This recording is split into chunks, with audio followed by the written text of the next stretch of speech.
Bonjour à tous les amis, soyez les bienvenus. Zach Mouekassa, fondateur de la Mouekassa House. Merci de faire partie de ce mouvement de grandeur qui nous aide à franchir les barrières, à doper nos qualités, pulvériser nos défauts. Alors comment allez-vous? Toujours un réel plaisir de discuter avec vous. Aujourd'hui on va parler très rapidement d'un sujet très intéressant qu'on a d'ailleurs déjà développé dans le passé, le respect.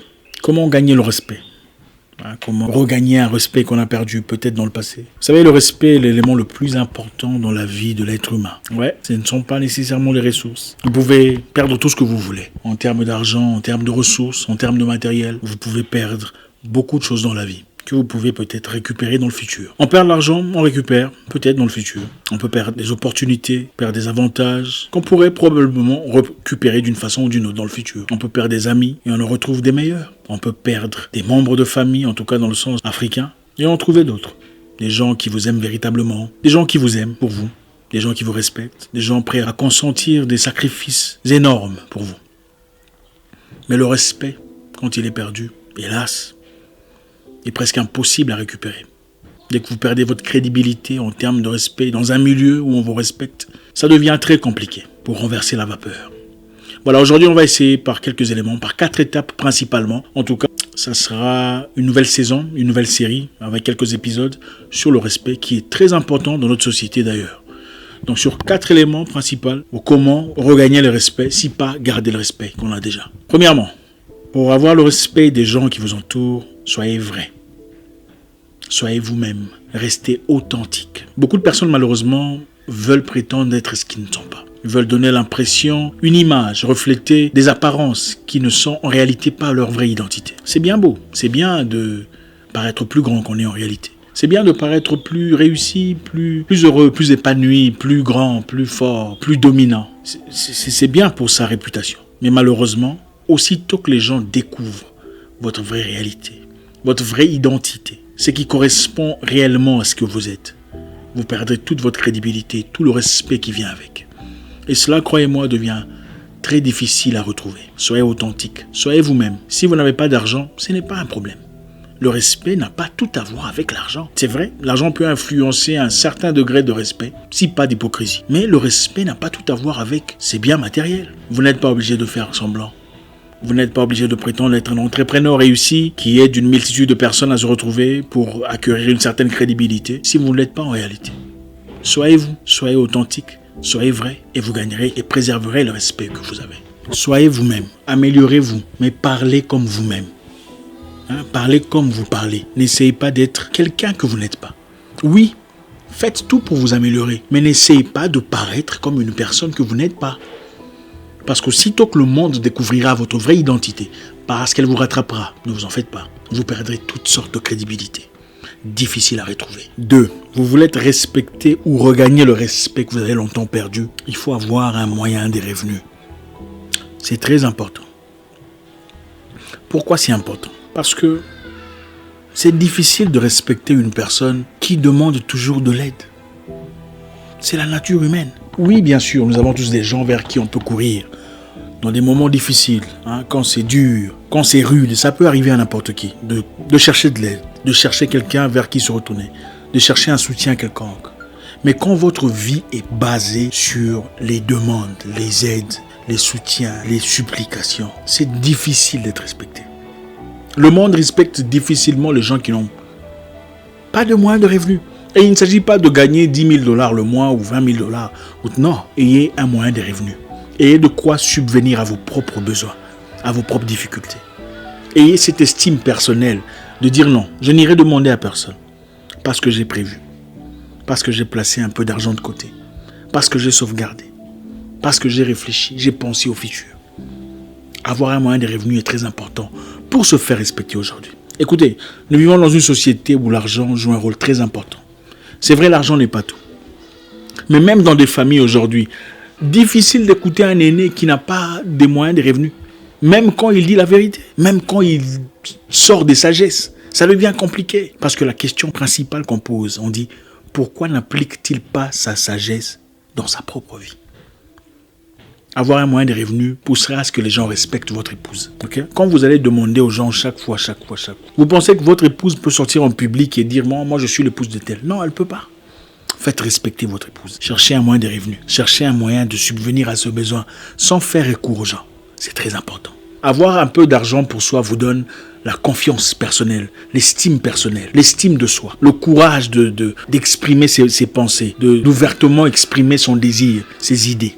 Parce que vous savez que vous ne faites recours auprès de personne pour subvenir à vos besoins. C'est difficile de demander une amélioration consistante auprès de votre chef. Si vous courez toujours vers ce dernier pour demander de l'aide, oh j'ai besoin de 100 €, j'ai besoin de 500 €, il n'y a pas de respect. Pour négocier, il faut avoir un peu de force, il faut avoir un contrepoids, il faut avoir de quoi mettre sur la table. Mais si vous êtes toujours celui qui demande, qui commande, qui supplie, ça devient compliqué. 4e point sur comment vous faire respecter. Soyez rare. Soyez rare. Ne soyez pas toujours disponible. Oui. Quand quelqu'un vous voit, votre présence chez qui que ce soit doit toujours être nimbée d'honneur, accompagnée de respect. Quand vous arrivez chez les gens, on dit « Ah, Patrick est là. Ah, Fatou est là. » C'est comme ça qu'on se fait respecter. Pas le contraire. Pas « Ah, c'est qui à la porte? Patrick. Ah, lui aussi. Fatou. Ah. » Quand vous appelez quelqu'un au téléphone et que votre nom apparaît, l'interlocuteur doit se dire « Ah, c'est Fatou. C'est Fatou. Ah, c'est Patrick. Pas « Ah, lui encore. » Vous avez perdu le respect. Faites-vous rare. Ce qui est rare est cher. C'est vrai. Le diamant est cher. Pourquoi? Vous pensez que le diamant est meilleur que les cailloux? Non. Qu'est-ce que le diamant de particulier? Le diamant est cher parce qu'il est rare. Soyez rare. Pas toujours disponible. Quand vous avez rendez-vous avec quelqu'un, un ami, un copain, à 16h par exemple, et qu'à 16h30, il n'est toujours pas là, pour des raisons sans importance. Si c'est un rendez-vous qui ne vous apporte rien de positif, c'est-à-dire rien dans le sens commercial, dans le sens ressources, partez. Vous avez rendez-vous avec quelqu'un à 16h. À 16h30, il n'est toujours pas là. Si le rendez-vous ne vous apporte rien de concret sur le plan financier, ou sur le plan avantage, ou sur le plan opportunité, partez. Dites-lui, je suis parti. J'avais autre chose à faire, j'espère qu'on se verra encore prochainement. Il sera certes énervé, mais il ne le fera plus jamais. Prochainement, il viendra à temps. Vous avez rendez-vous avec quelqu'un censé venir vous chercher à la maison à 17h. 17h45, il n'est toujours pas là. Quand il sera là, dites-lui désolé, appelez au téléphone. Malheureusement, je ne peux plus. J'avais un autre programme que je dois respecter. J'ai des gens qui arrivent dans 10 minutes. On se verra prochainement. Prochainement, il ne le fera plus. Il sera là à temps. Apprenez à éduquer les gens à vous respecter. C'est votre responsabilité. Soyez rare, pas toujours disponible et mystérieux. 4e point sur comment se faire respecter ou récupérer un respect qu'on a perdu. On ne répond pas à un fou. Voilà. On ne répond pas à un fou. Quand une personne vous approche avec des questions obscures ou sans importance ou qui ne tiennent pas debout, pourquoi vous répondez? Quand une personne s'attaque à vous, que ce soit sur Internet, sur Twitter, par exemple, après avoir présenté une idée cohérente, quelqu'un s'approche de manière très irrespectueuse avec pourquoi vous répondez? On ne répond pas à un fou. Quelqu'un se présente devant vous physiquement avec des idées complètement absurdes. Pourquoi vous répondez? Répondre à un fou, c'est simplement vous lancer dans son jeu et il vous battra dans la saleté dans laquelle il est plus expérimenté. On ne répond pas à un fou. On peut écouter, on peut saisir, mais on n'est pas obligé de répondre. On ne fait pas des débats avec un irrespectueux. Les débats sont très importants. On a besoin d'échanger pour avoir de la connaissance. On a besoin de discuter, de parler, de collaborer, quelquefois de se défier intellectuellement dans le respect afin d'échanger les idées et de grandir. Mais on ne le fait pas avec un irrespectueux. Surtout un irrespectueux notoire. Les irrespectueux notoires ont toujours un palmarès d'irrespect et d'irrévérence.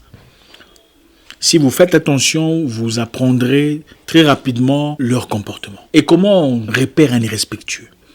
Ils sont souvent très émotifs dans leurs réactions, très émotifs dans leurs actions, très émotifs dans leurs réponses et leurs questions et leurs demandes. On ne fait pas des débats avec un irrespectueux. De peur qu'il ne vous emmène dans son zone de confort où il est très habitué et vous salisse. Gardez le respect, gardez la hauteur. Restez où vous êtes. Protégez votre petit royaume en gardant privé ce que vous êtes. On ne peut pas vous manquer de respect si on ne peut pas vous atteindre.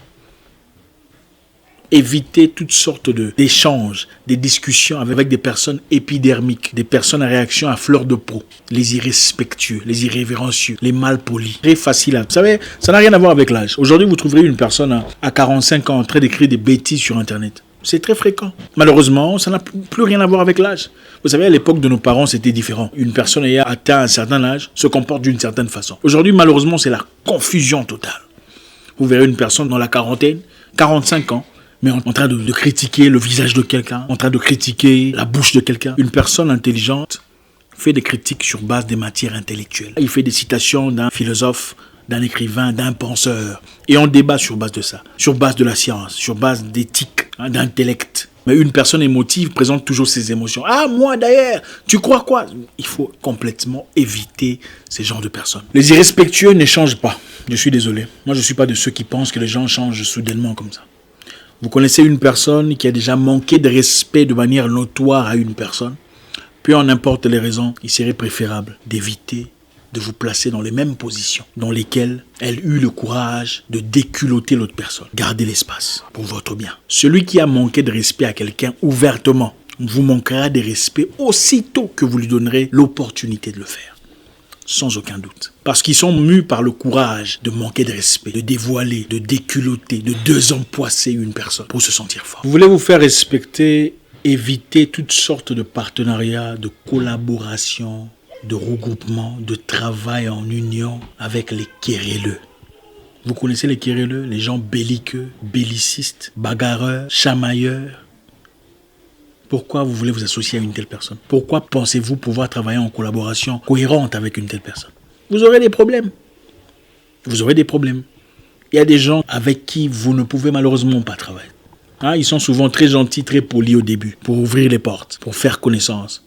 Pour voir ce passeport, pour enfin s'installer, comme un virus d'ordinateur et commencer le... Il y a beaucoup de personnes sur Terre. Vous n'êtes pas obligé de vous associer ou de travailler en partenariat avec une telle personne. Vous rencontrez une nouvelle personne qui veut apporter un business ou peu importe ce que c'est. Allez simplement sur son Facebook. Oui, Facebook vous dira beaucoup de choses sur l'identité d'une personne. Regardez ce qu'elle partage comme idée. Regardez ce qu'elle partage comme vidéo venant d'autres personnes. Regardez seulement ce qu'elle partage et vous aurez une idée de sa mentalité.